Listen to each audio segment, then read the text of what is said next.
Welcome to Try to Thrive, the podcast where passion meets endurance and every finish line is just the beginning.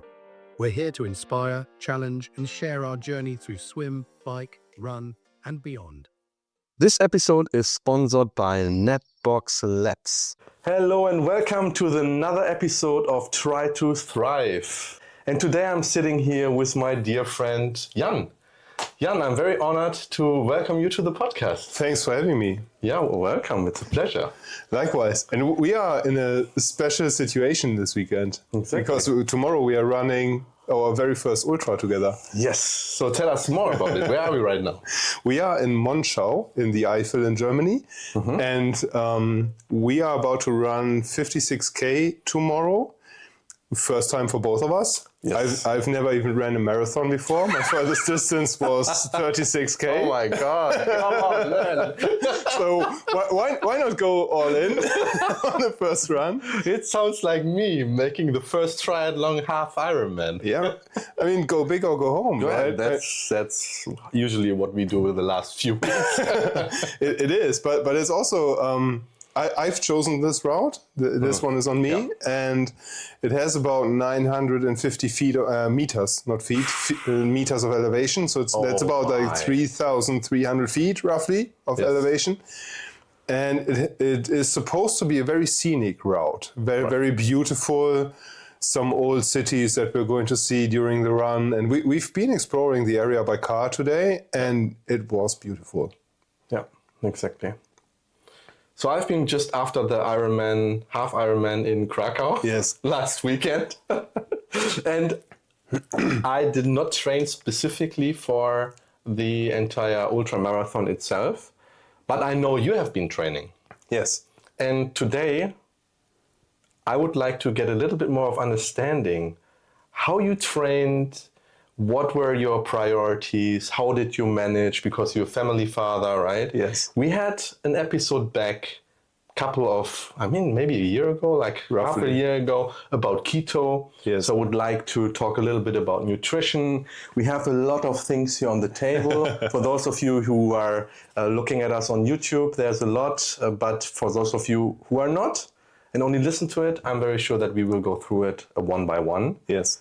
Let's start exploring. There's a lot of topics that we want to cover. It is. Let me set the baseline, right? So where did I start at the beginning of the training block? I trained for about, I would say 6 months, roughly 6 to 7 months. And when I started, I was probably averaging 15 to 20K a week. So 15 to 20K. Very little running. Kilometers. Yes. Very little running. Okay. The challenge that I had in particular with this training block is, as you know, I live in East Frisia, which is not known to be hilly, to put it that way. Tell us a little bit more. Where exactly is it? It's in Emden, and it is so flat that on Easter you can see who's visiting for Christmas. It's as flat as it gets. Yeah, it's in the next to the North Sea, or very close to the North Sea. Very northern western of Germany. Yes. And the highest elevation that I could use to train outside is a 15-meter hill. 15. Yeah, 15. Yes. So I had my AI agents. As you know, we sell AI agents for businesses. So, of course, I had to build an AI agent to guide me through the training. I was sharing all the runs. I was mapping out the specific training blocks for building the baseline, doing some speed work, doing some hill work. Okay. And I was structuring the 6 months pretty well. But then, as you say, you have a plan, and then God punches you in the face, or life punches you in the face, right? So I know that by heart. I started training in probably around November last year, so 9 months ago by now, at the time of recording. In December, I got really sick. Oh yeah. So I was off training for 3 months. With several stays in the hospital, blah, blah, blah. And essentially I was reset to baseline in February. And then I restarted training on February. I joined a gym, a 24/7 gym, because as you said, I'm a father of two, and I'm a business owner, and I'm a husband. a lot of balls to juggle. So my training usually started at about 4 a.m. to 4:30 a.m. That's usually when I went to the gym. Then I did my run on the treadmill, because February, Northern Western, I don't like to be out there. Me too. So I was training probably 90% of this entire training block is on the treadmill. Oh, damn it. I've seen some of your workouts on Strava, which were like 38 kilometers. Yeah, 36 was the longest one, yes. On the treadmill? 4 hours 19. Come on. And you started at what time? I think that one started around 4:45 a.m. or something. Oh, man. On a Saturday. You're brutal. If you can survive that on the treadmill, I think very sure you're going to crash it tomorrow. We should be fine, yes. Yeah, but the reason was that particular session involved 650 to 700 meters of elevation. So I did in this particular run, I did a 10K warm-up. Right. And then I did 4 reps of 1.5K at 10%. That's crazy. So that's 600 meters. Right. With a little break in between. And then the last 20K of that run, or the last 18 maybe, I ran at 2%. Okay. As a steady incline. So that's about 700, 750 meters over the total run. Because imagine getting 750 meters of elevation on a 15-meter hill. No, so you would run. I did run on that hill 3 times. Right. The longest session I did on that hill was 30K or 32. I ran for 3.5 hours in circles around that freaking hill. Guys, he's crazy. I'm stubborn. Let's say I'm stubborn. Okay, yeah. So it was funny. The first time you see people who are taking the dogs out for a walk, who are just having a walk around, it's a very beautiful place. But you see people walking there. You see them once, okay, hi. You see them twice, hi. You see them for the 3rd time and they think you're dumb. So that was fun, because I saw them like 10 times eventually.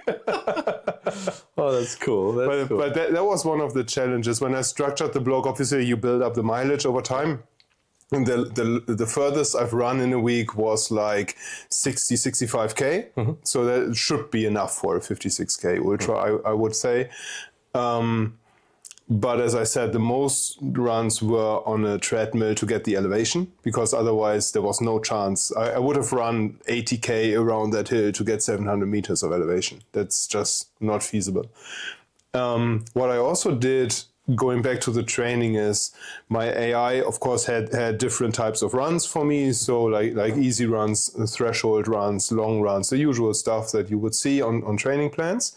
The other type of exercise I did a lot because of the elevation is leg training. So I did a lot of Bulgarian split squats for single leg strength. So you do a squat on one leg, put some dumbbells in your hands, and then you do split squats.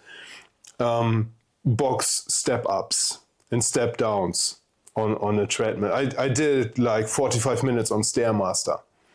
Where you just go like I think it was like 100 levels of elevation or something like that that I did in 45 minutes. So it's I did a lot of that strength conditioning for the legs to survive the elevation gain. And yeah, mostly in the mornings. And you also mentioned keto. I still do eat keto when I'm not running. But I had a couple of runs when the long run started to go beyond the half marathon. Like half marathon on keto, you can do it. You won't run the fastest time, or I won't run the fastest time. If I get some carbs like we have on the table, then I can run a little bit faster. I'm fueled better. But I can do a half marathon on keto. I can do a half marathon fasted. But I had a couple of runs in particular were around 21 to let's say 30K, where I was experiencing problems with hypertension in the head and with nausea and with cramping in the legs and stuff. So I figured eventually, okay, it's time to try something else with nutrition. For those runs before, I would bring bacon with me, I would bring salt with me, I would bring water with me, no carbs. But then eventually I had a conversation with the AI agent and said, okay, I have these and these and these symptoms, what do I do? I wanted to stay keto because in general I feel better when I'm on keto, but I realized for the position that my body was in, it was not trained well enough to run the distances on keto for me. So that's when I started experimenting. Like we have these little boxes here, or these little pouches, where I started experimenting with maltodextrin and fructose and how much salt do you put in and how much magnesium do you put in and things like that. And that was also a learning curve, actually. I never really got into the gel route, like buying pre-made gels and stuff. I'm too cheap for that. I didn't want to do that. So I always started, okay, let's make my own gel, make my own fueling.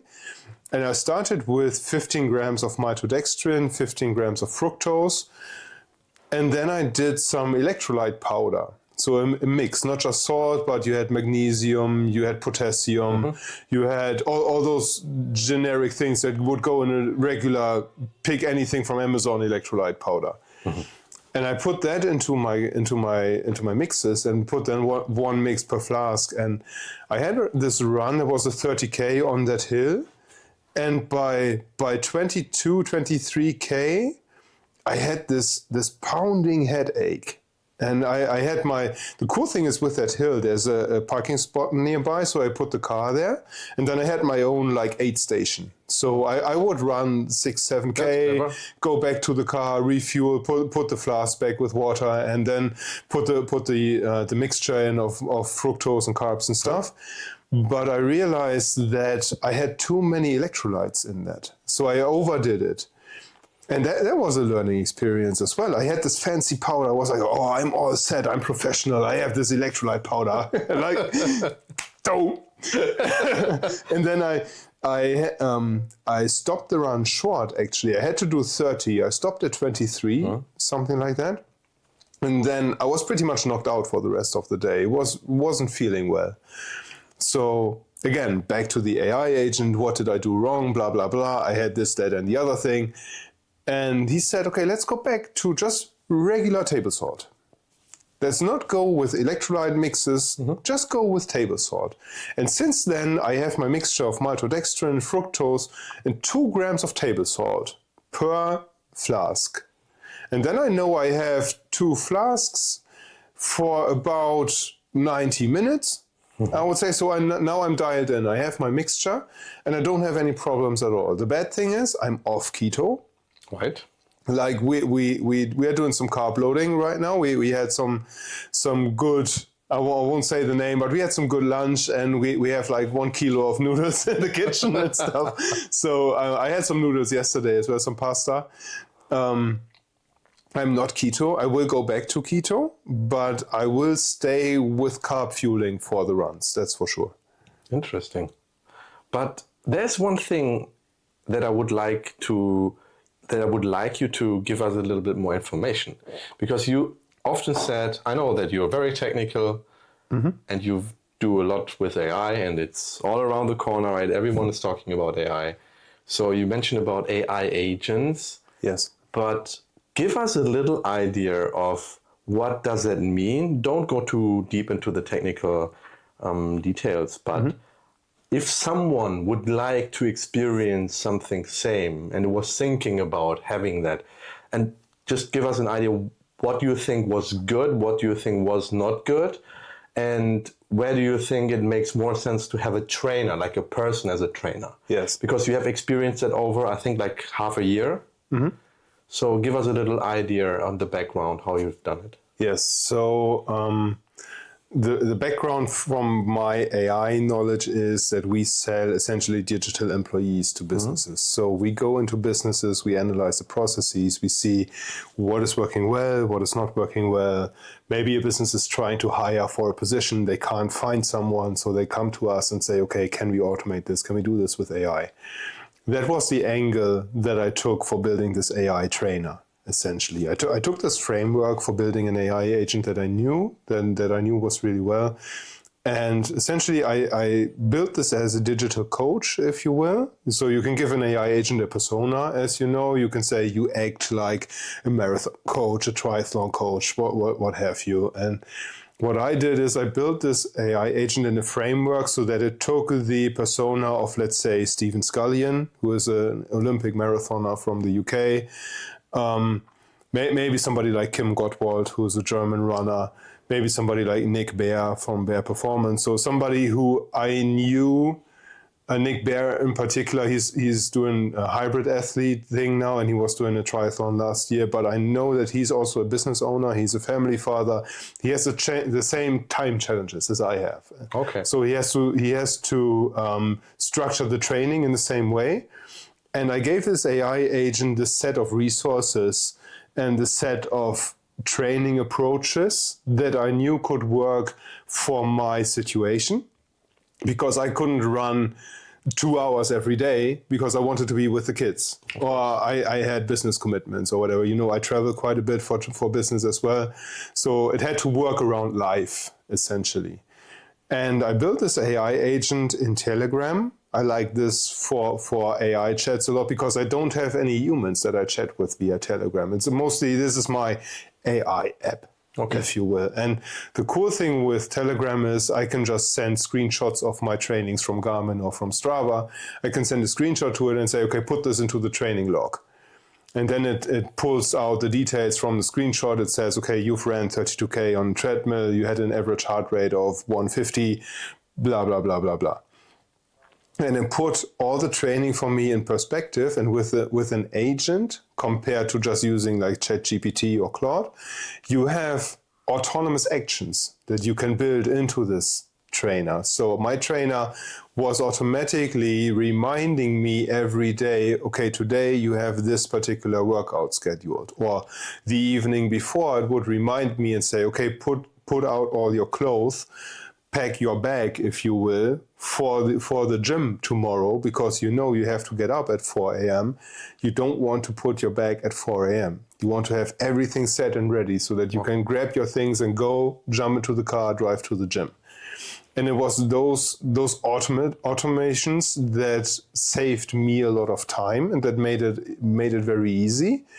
It also helped me a lot with analyzing the nutrition, because I could just photograph all the labels from the maltodextrin and from the electrolytes and all those things, and it knew exactly what I was taking. Okay. And then I could tell it, okay, I refilled these Salomon flasks 4 times over 20K. So it knew exactly how much water I was taking. And then I could say, okay, I put 3 mixtures of my carb mix into these flasks. So it knew exactly, okay, one mixture is like 60 grams of carbs. It would calculate how many carbs did I do per hour. I could tell it, okay, it was very hot in the gym, or it was quite cold, or I wasn't feeling well. When I came back from this health issue in February, I was saying, okay, I had this condition. How do I go back into training? How did I start into training? And to be honest, I wasn't really missing much. I wasn't missing a human element there. I wasn't missing talking to a human coach or something like that, because I always asked this agent, what would Nick Bear do? Or how would Stephen Scullion judge my workout? And if you pick reference personas that have a lot of materials online, that the AI can research a lot about and can know a lot about their training approaches, it can put it into the same perspective. It's not like you are talking to this specific person. That's not the level it will go to. But for me, it was enough to give me confidence in that I'm actually trained well. And then the second thing was, I had this AI agent I built for myself. I had the judgment of my Garmin, and I wear this Oura ring.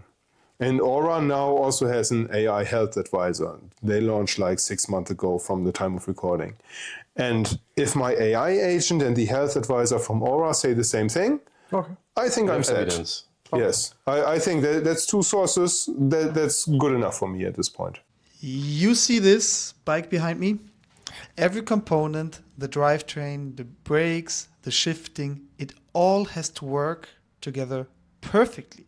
One thing out of sync and you feel it immediately. Networks and infrastructure are exactly the same.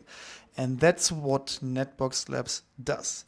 They are the central nervous system that makes complex networks and infrastructure easier than ever to operate, observe, automate, and secure.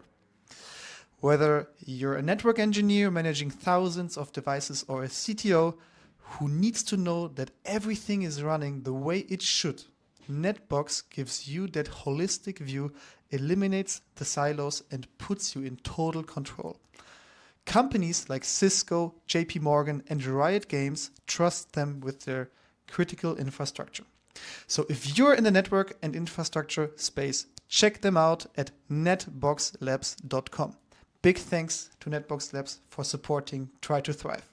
I know that AI sometimes has the problem of forgetting stuff. And now if we think about a timeline of 6 months, how did you make sure that training that you have done a couple of months ago, it wouldn't forget put into perspective, which a coach would have in mind? Because you would, he would have the full picture documented somehow, maybe in an Excel sheet or whatever, or in an app. How would you manage this? It's essentially the same thing. The coach only remembers what you did 6 months ago if he logged it in an Excel sheet or whatever tracker he uses. With the AI, it's the same thing. So the way we build AI agents for our customers always is with this consistent memory in mind. So that was just the approach I took naturally, if you will. And essentially, you build your own little database, or the AI already does it for you. In the setup that we use, we trained the AI to always have a database with a set of instructions that it has to follow and, let's say, thought patterns and rules it has to act by and things like that. And I gave it this approach for the training as well. So I had my training database, and now after this ultra marathon, I'm going to switch training a little bit. I want to go back to never ran a marathon, but I want to do a marathon next in Oldenburg, which is on the 25th of October, and I want to do it sub 4 hours.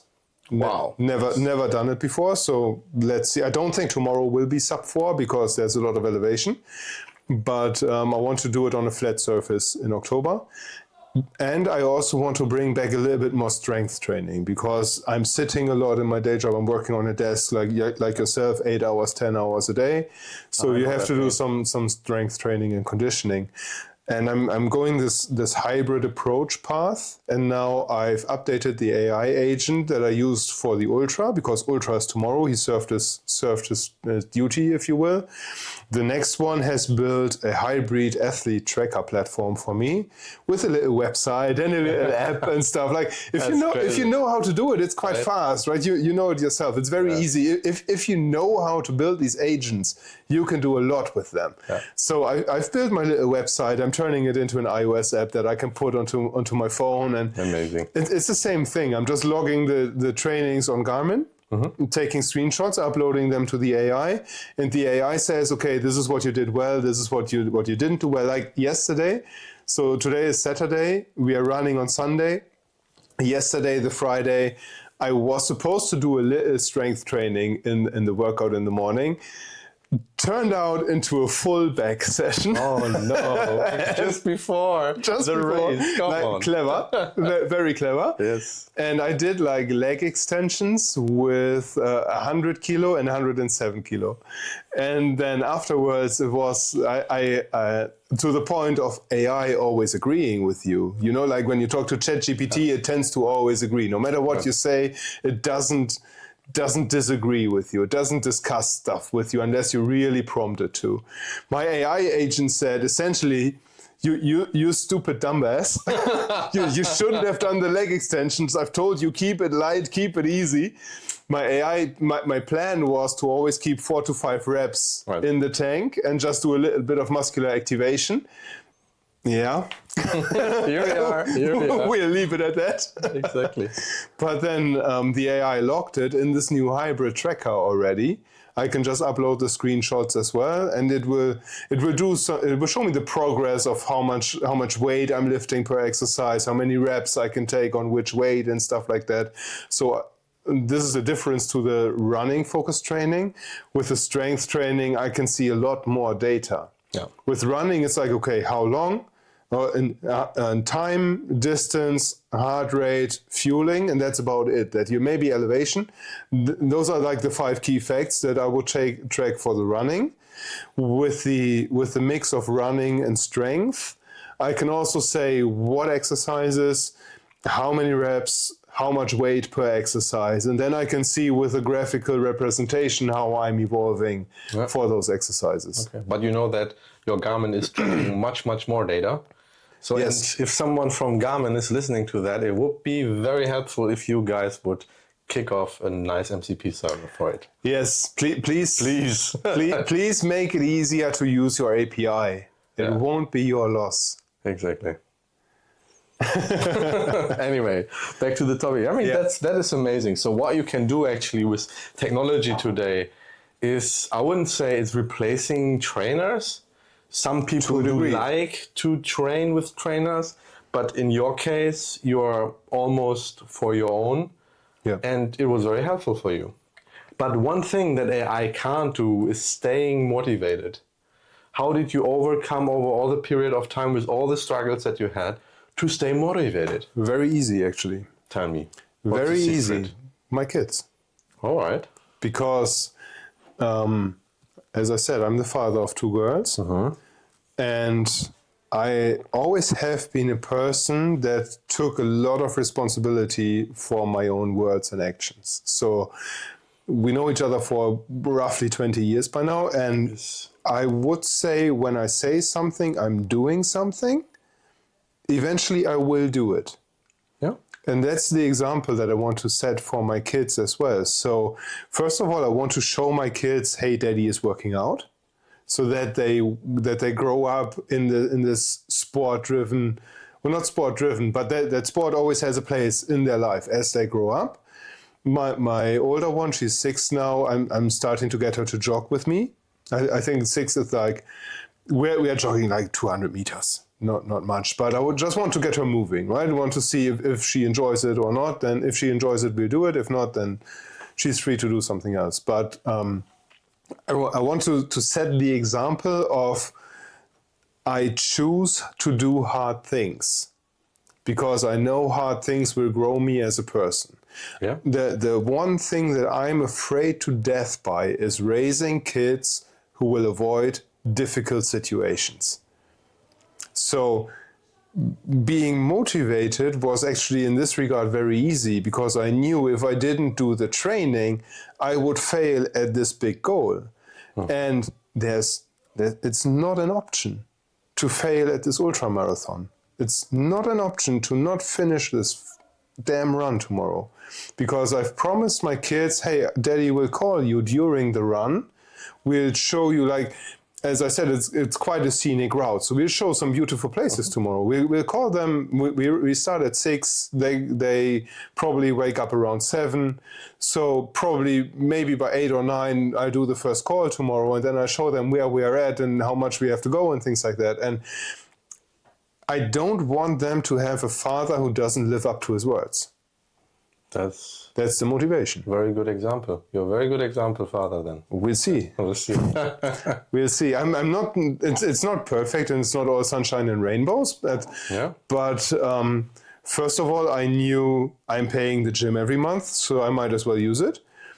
And I've told a few people who I value a lot about this goal, and this is also part of the reason why we get along together, because we are the same thing in this regard. And it's for me to tell somebody, hey, I'll do this thing, and then to not do this thing, whatever it is, can be the smallest thing, but if I don't do this thing, but I've promised you I will, I know that I'm disappointing that person, and I know that this person will think, well, Jan said he will do it, but he didn't. But it was clear he won't.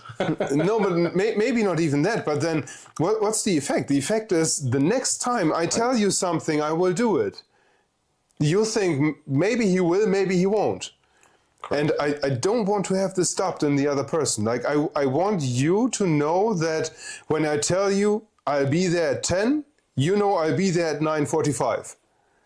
And that's the second part of motivation that I had for getting up at 4 a.m. most nights. That's interesting.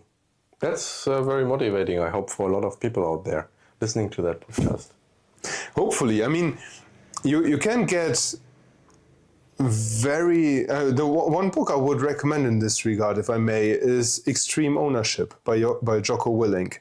He's a retired Navy SEAL, and he has this book about taking responsibility for everything that happens related to what you do. So he calls it leading up the chain of command. So in the military, you have this chain of command, and people always in the military, there's this theme of I'm just following my orders. I'm not thinking for myself. I'm following my orders. Well, if your order was wrong, why did you execute that wrong order? You should think and give feedback back to the military, to the top level, and say, did you fully think this through?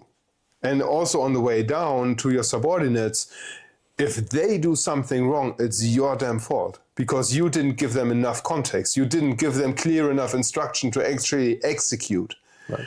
And that's also, that helped me a lot tremendously in my business journey as well. Like when I'm working with my employees or with freelancers or with my customers, I need to make sure that everyone around me has the context to execute in the method that they should.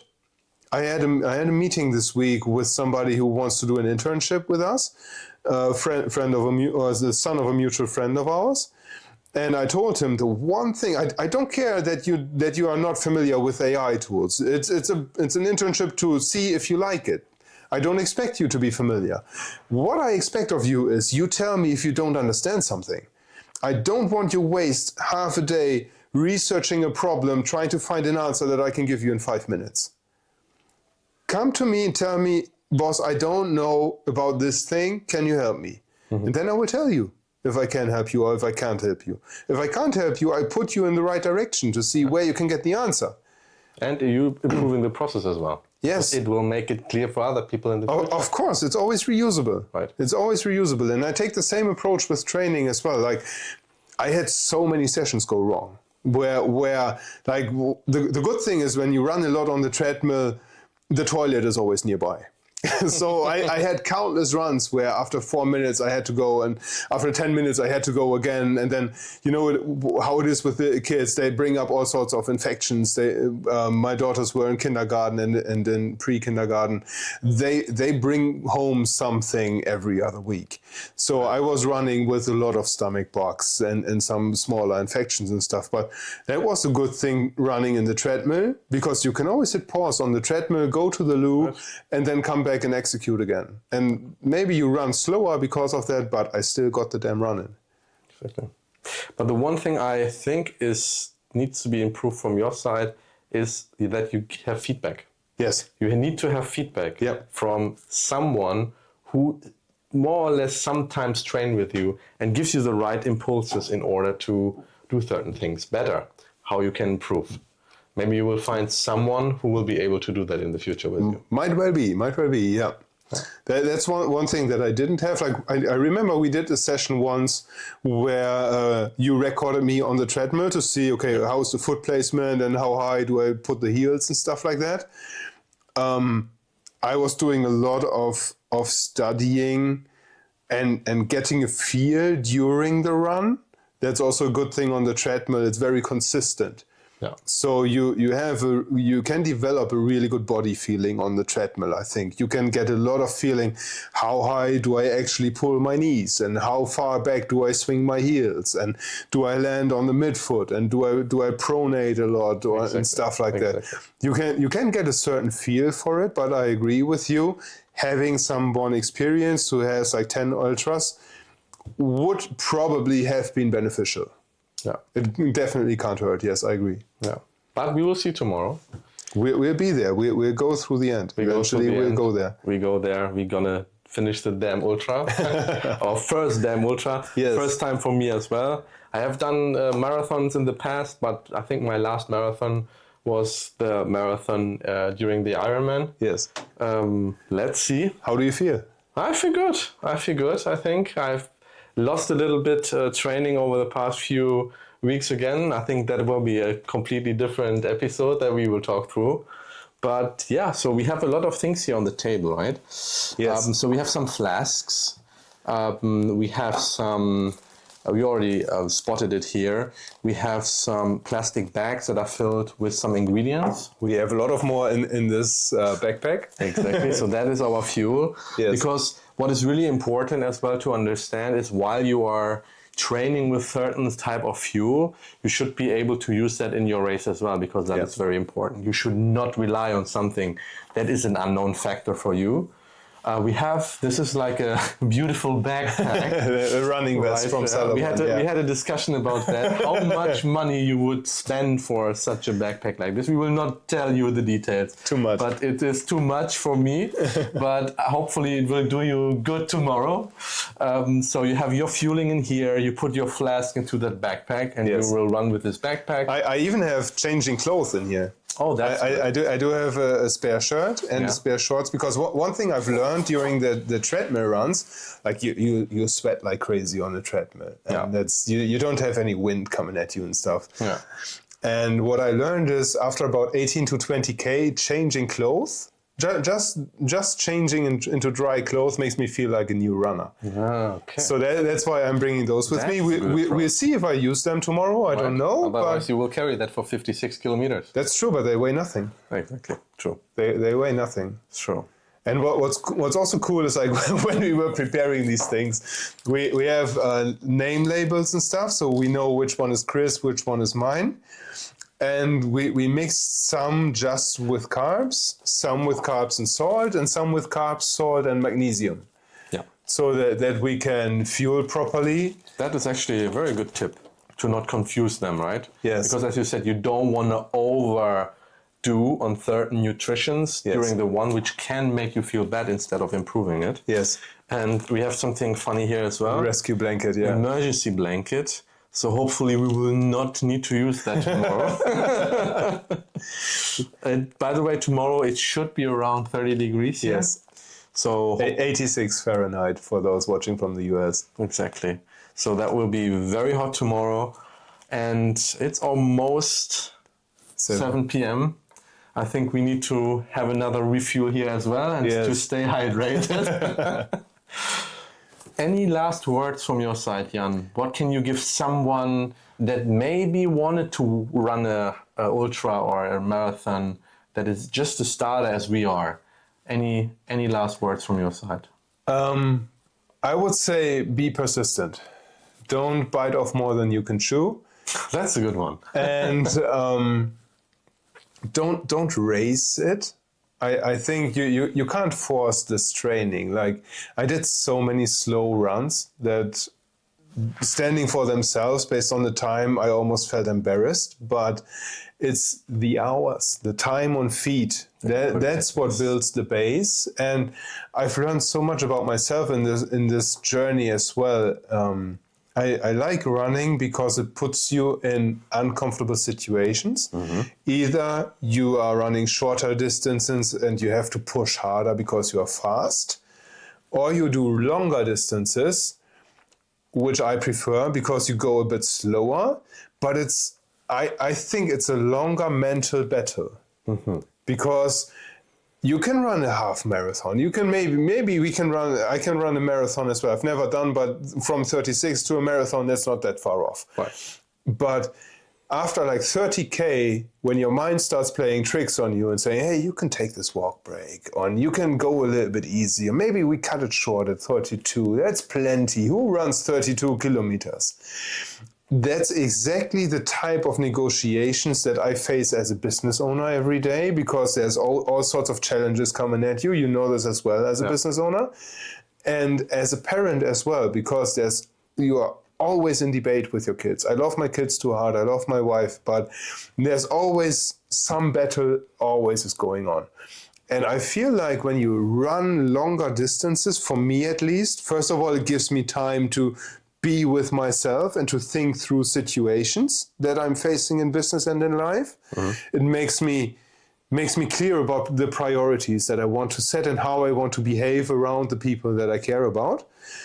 And it gives me confidence in me as a person. Because if I can endure 4 hours on a damn treadmill, nothing in business can face me. And nothing my kids throw at me can face me.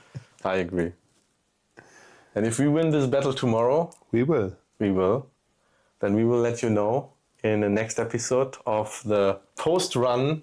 We can do the review tomorrow after the run. Exactly. Yeah, let's do that. Let's do that right away.